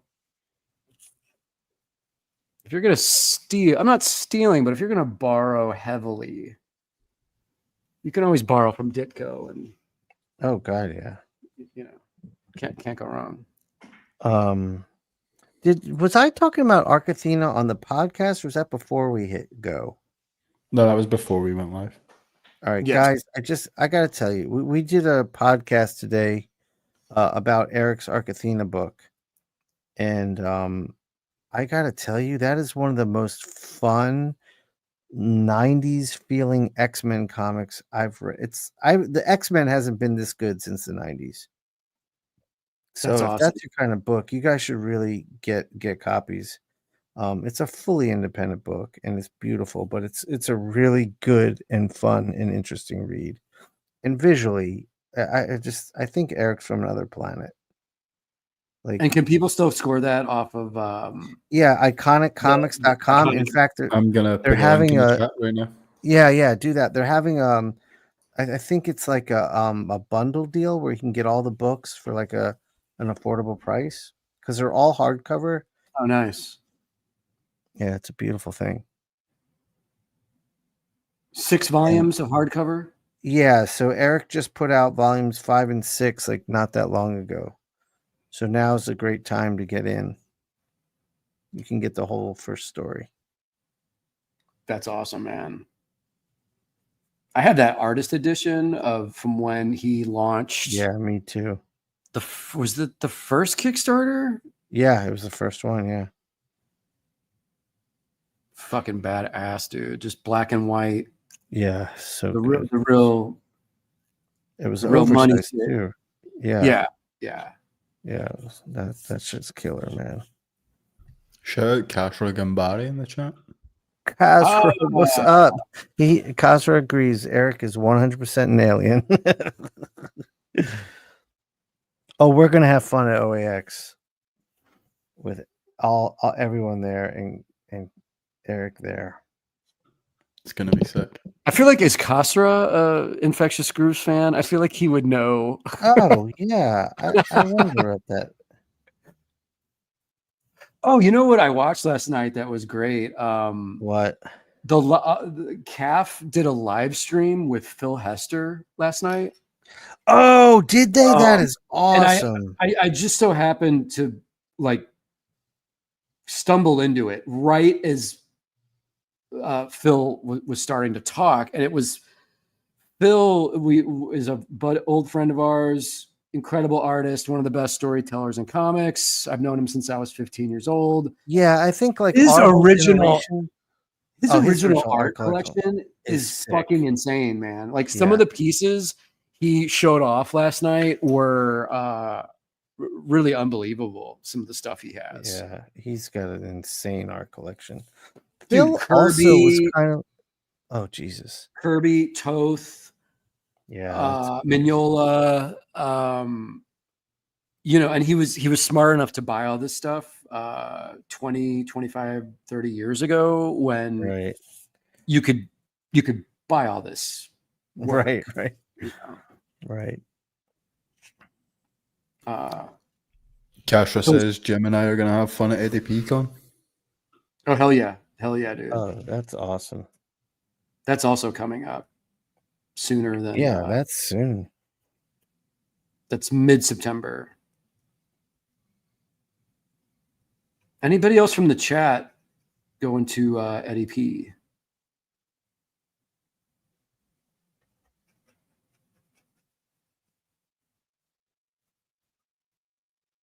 I like Pittsburgh. I'm looking forward to getting out there and digging for some comics again. Yeah, it and sounds interesting. we had good food, man, when we were there. Like, I mean, foodie culture is everywhere now, but we had, Yeah, but I've heard of the Pittsburgh scene. I've heard of that. you know, it's I've its seen own. a few like shows where they get into that. Yeah, it's like they got their own thing going on out there. Sam McClug's going. West Coast Dave's going. Corin Yes. Kaiser Stone in the chat. He's asking if you guys are going to Lightbox Expo. What's up, Corin? No, I'm not. That's a show I do want to do. I want to do that this too. year.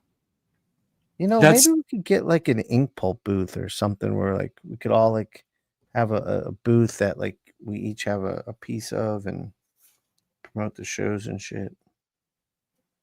That'd be awesome. Is Lightbox, is that September? I don't know when it is. Corin, when is Lightbox? We got to get Corin on the show. Yes. Yeah. We have to. There's too many shows. By the way. October, by the way. I just looked up. Oh, October. Okay. Okay. Dude, I can only do, we do New York Comic Con every year in October. I can only do. Yeah, I'm fried after that. That's all I have in me. Yeah. Our beards become way more gray after New York. Like we just yeah, that's a whole thing. Just being in New York. I love it though. Yeah, I do too. But it is exhausting.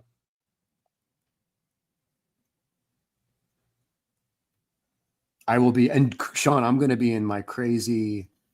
Yeah, you're going to be full hustle mode. Promotion mode again, where I'm just like yelling at people about. Well, this is going to be my year where I have a new book to sell there.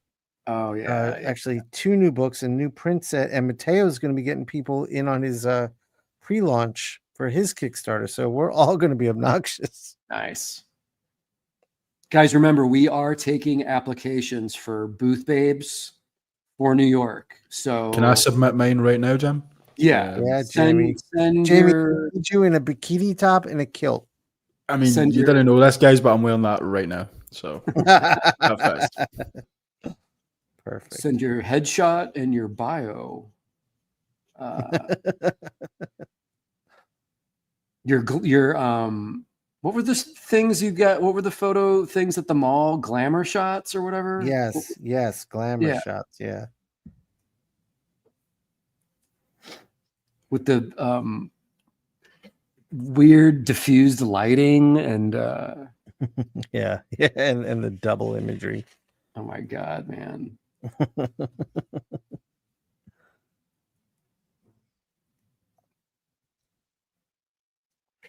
We don't discriminate. There's no rules for the Booth Babe applications. Nope. I'll be ready for the stamps in like 10 minutes. Corin says he'll come on for sure. He would like to. Have you guys done Blade or Transformers yet? You haven't? Oh, we have not. I would love to do Blade. I would love. Yeah, that's a good idea. Transformers would be cool too, but I would have to really do the research and the reference on that, just because those things are me so too. Fucking complicated to draw. Yeah. I'm the same. But Blade, I would love to fucking get dirty with Blade.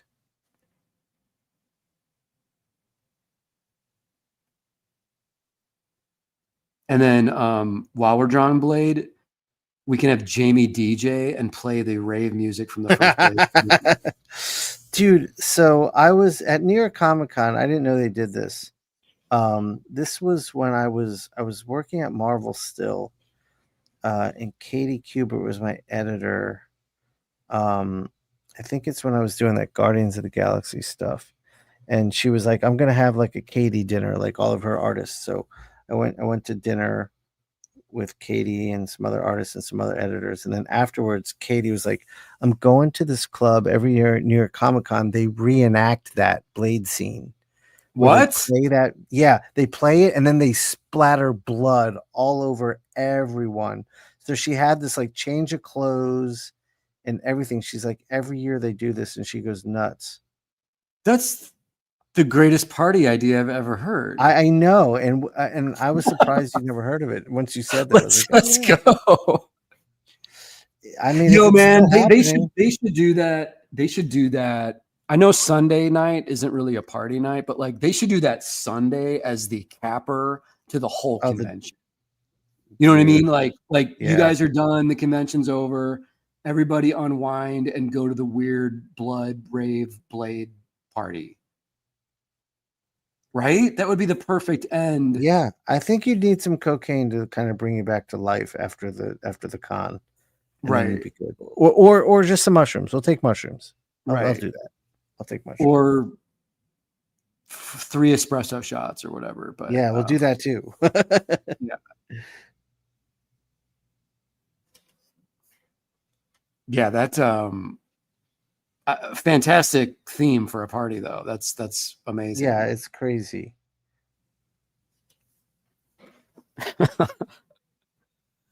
What is the fake blood? Is it like movie? I don't know. Fake I blood? wasn't there.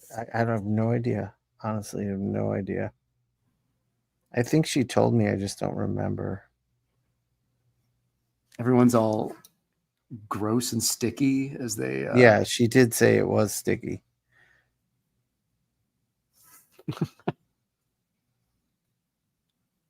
That's a good way to bond with your editor if you're working with someone.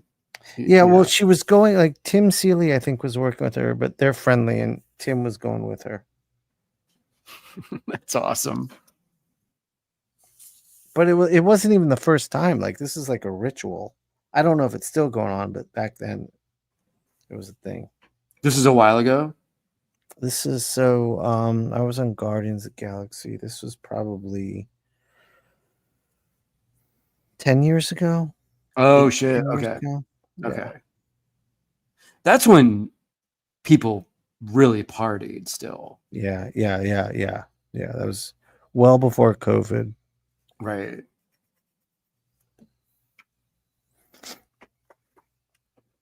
Like, A good few applications for Booth Babes in the chat, by the way. Oh, great. West Coast Dave signing up. Lauren Marshall signing up. Dave can represent the Jewish Booth Babe contortion. Very underrepresented, I would say. There you go. Yeah, agreed. Where's my people?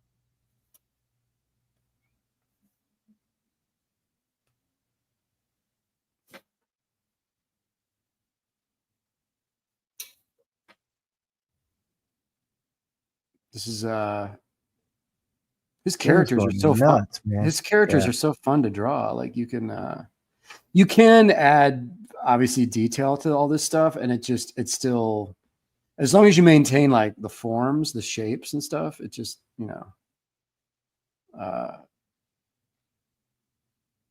man. And guys, next week we have Carl Kerschel coming on, and we're going to be drawing stuff from his Death Transit creator-owned series. Yes, Carl is awesome. Yeah, I'm excited. We're getting back to like talking about the comics we're reading and drawing that shit. Love it.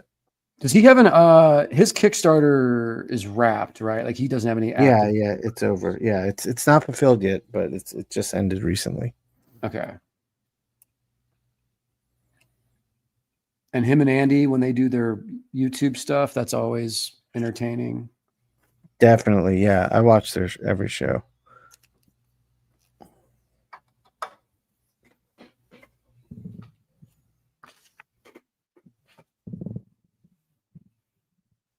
Oh, this was the other Bodē stuff I was going to show you guys. Oh yeah, shows that.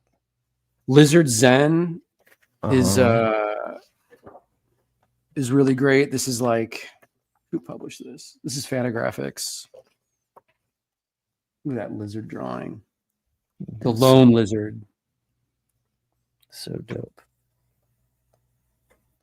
There's Vaughn. This collects various comics. Dude, look at the butterfly on his dick. That's awesome. Oh, it's amazing. It's amazing.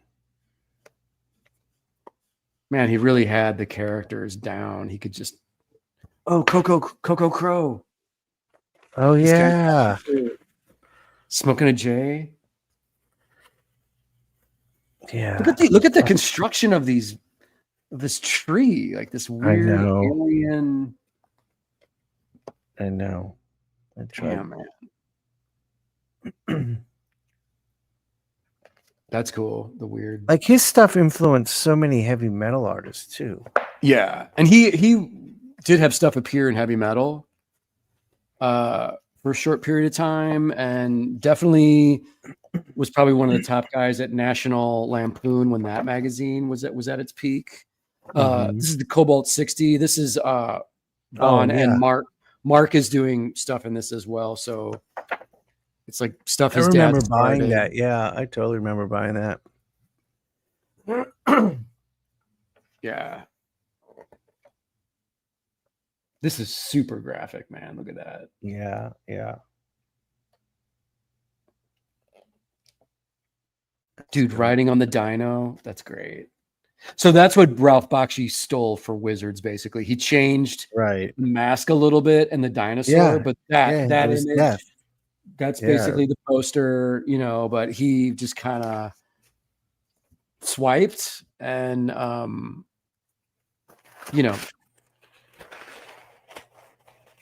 it is what it is, but yeah. Also Junk Bubble. This is a cool one too. That's classic stuff, yeah.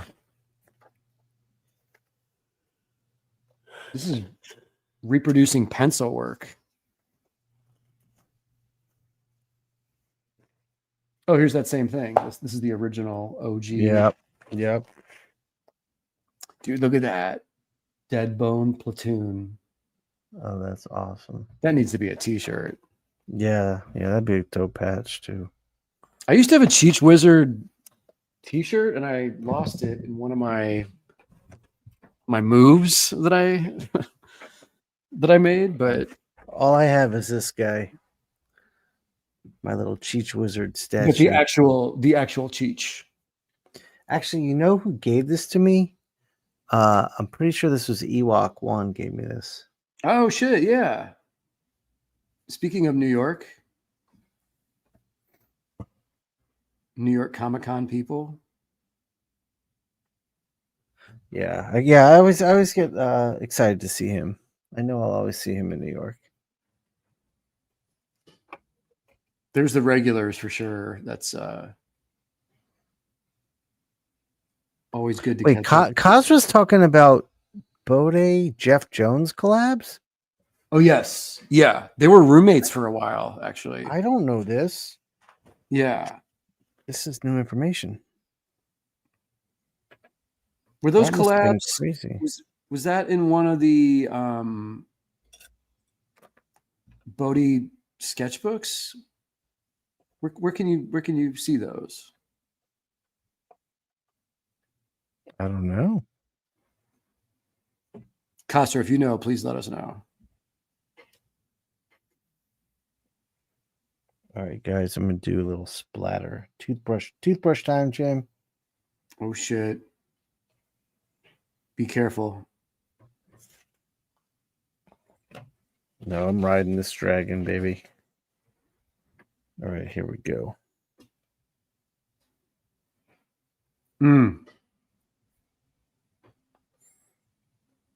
Get a little more white in there. There's a little too much water. There we go.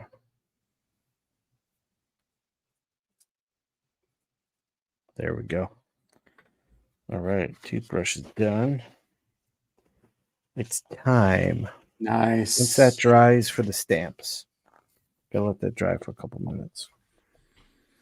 Christopher Lopez says Creepy and Eerie covers had those collabs. Oh shit. Ah, know right, that. right. Okay. This is new information. Oh yeah, Dave, West Coast Dave with the sunspot. Yeah, if you find another copy, please hold it for me. I'll trade you. I feel bad. I put Dave on a mission for the Japan trip. Oh, for real? Yeah. I want a copy of that World Apartment horror book so bad. Oh yeah. It's just with the project I'm starting, I'm gonna need like one thing to just like fill my inspiration tank, and I think that's the right thing for it. Right. Dave was also talking about a collab between Bodē and Bernie Wrightson. And Christopher Lopez says that's in Purple Pictography. Oh, I didn't know about that one. Bernie and Vaughn Bodē? That's what they're saying. That Dude, sounds that's awesome. crazy. That's crazy. Yeah, does sound awesome. It's cool to know that all those guys crossed paths at one time or another. Like everybody had the respect for each other, you know, because like you wouldn't associate necessarily like Vaughn, his cartooniness, with Bernie Wrightson, but talent recognizes talent. So yeah. That's really cool. Game recognized game. Yeah, that's wild.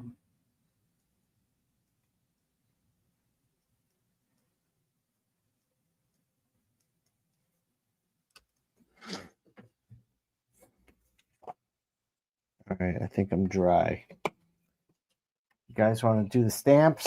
Let's do the stamps. All right, so I've got these two stamps. This one is a 6mm 5149 combo. This is a 6mm 2377. So this is about the diameter of the dots and the distance of the dots. So let's try the bigger one first. What I like about these is they're kind of curved, and I think you can like ease into areas and kind of like fade them out. Let's see what we can do with this shit.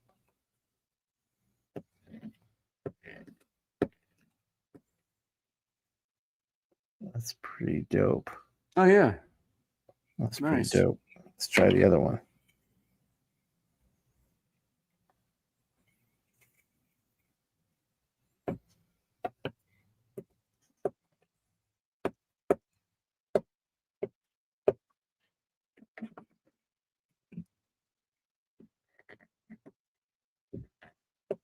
Yeah, you can kind of like fade these. These are pretty wild, man.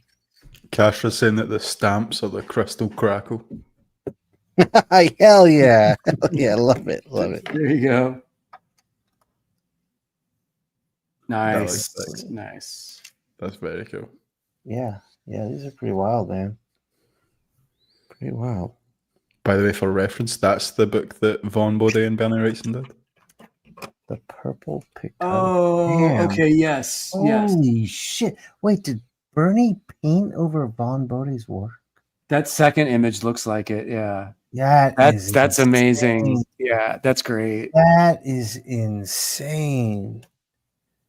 Dude. It's going on my shopping list. Really cool. That's nice. Beautiful.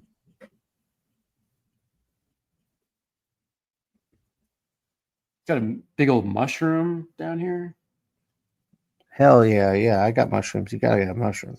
You gotta have Both of those pieces look sick, by the way, guys. I've not said it yet, but they're so good. Thank you, man. Yeah. This one I'll need to finish, afterwards, but I can still keep noodling on this for a while. But super fun, man, to do his characters. Yeah, I'm done. I mean, Jim, you did a whole big old celebration. I just did a Cheech Wizard sitting on a grassy knoll, smoking a big fat joint. Don't Right. forget the penis, Shawn. Don't forget the penis. Yeah, Don't- yeah, and don't the look ahead of pee-pee. yourself. The PP, the Cheech PP. The penis patrol. That triples the value instantly. Penis patrol.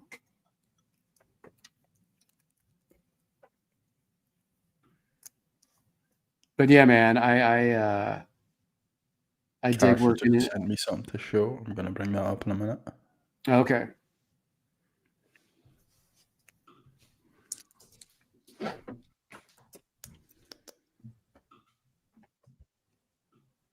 If I can steal the picture. But yeah, hopefully you guys check out Vaughn and Mark's work. They both have this really awesome legacy in comics and pop culture, basically. Yeah, totally. Yeah. Visionary artists. Oh, and Shawn, we didn't even mention this, but Mark went on to not only do comics, but to be a full-blown graffiti writer, muralist, and tattoo Yeah. artist. So he took the legacy of Vaughn, his dad, and then Built on translated it. that into all these other mediums where he was like, well, I'm just going to now tattoo our characters onto people's bodies, you know, Dude, and that's sick. do murals around the world of these characters like that. He Yeah. really took it to that other level. Yeah, you know? that's awesome. That is amazing. His dad's got to be super proud. Like, it's really Yeah, cool. definitely. Definitely. He's keeping it all alive. Yes.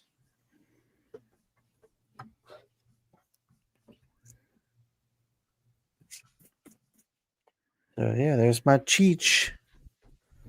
Shawn, what size are you doing those drawings on? What size is that? These are 5x7 or 6x8. Let me check. Nice. 5.5 by 8.5. Okay. Yeah, dude, I keep working on these 11 by 17 pieces during the show, and I feel like maybe I should go a little smaller. See, I look at what you're doing, and I'm like, I feel like I'm half-assing it. Like I look at what you're doing, I'm like, I'm not bringing it to the show. That's why I'm always like, I got to do better. Well, I no, see. I don't feel that way at all. I just feel like, oh, if you're working on 11 by 17, you have this much real estate that you have to fill up in Right. 2 hours, which I can usually do. But at the same time, if this was Yeah, a little, I can.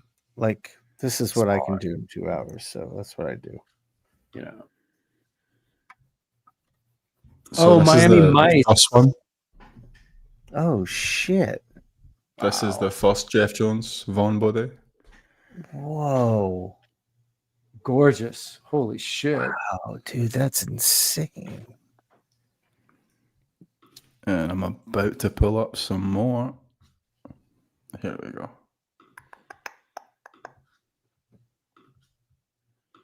I mean, that's Frazetta vibes. Like, I wouldn't know that Well, was. yeah. I mean, Jeff Jones could do that. Okay. Fuck.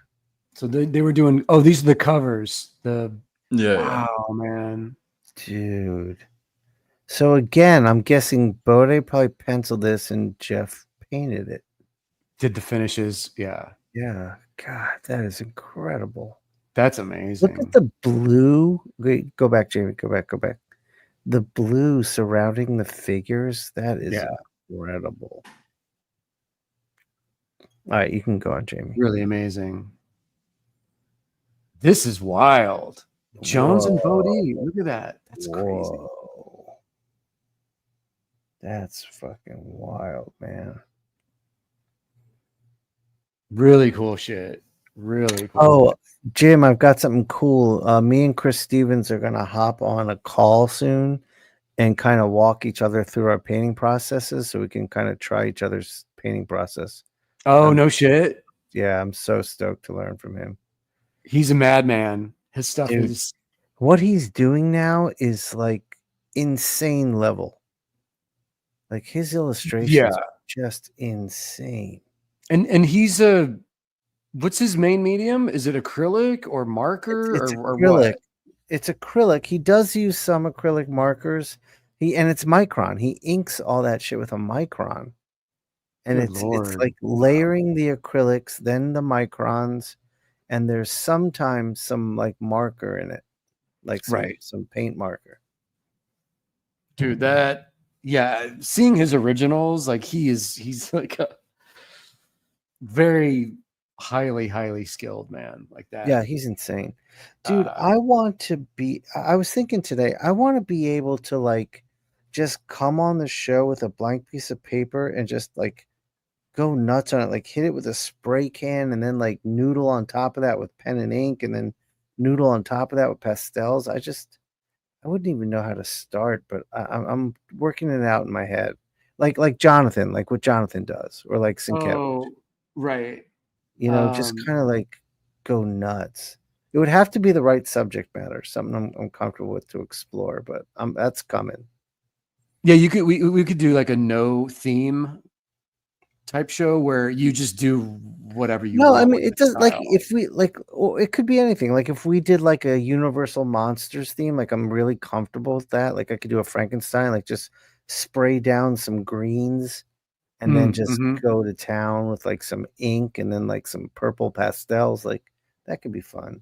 But I think with Chris's painting process, he lays down a transparent red. It's the first thing on top of the drawing is red. Oh. And Irwin does this too. Oh shit, okay. Or Ewing. Forgetting how to say it. It's but anyways, he it's Irwin. Is it? No. I'm confusing people. But another artist I saw does this too. They lay down the red first, and it's Bisley does this. This is okay. I think this is a Bisley technique. And then painting on top of it. So I don't know. I have questions to ask. Does that red's the warms of the piece? Like that's like it stays in the cheek of the character, maybe, or yeah, but even the colors on exactly, like in the shadows, it kind of brings them to a deeper, darker place.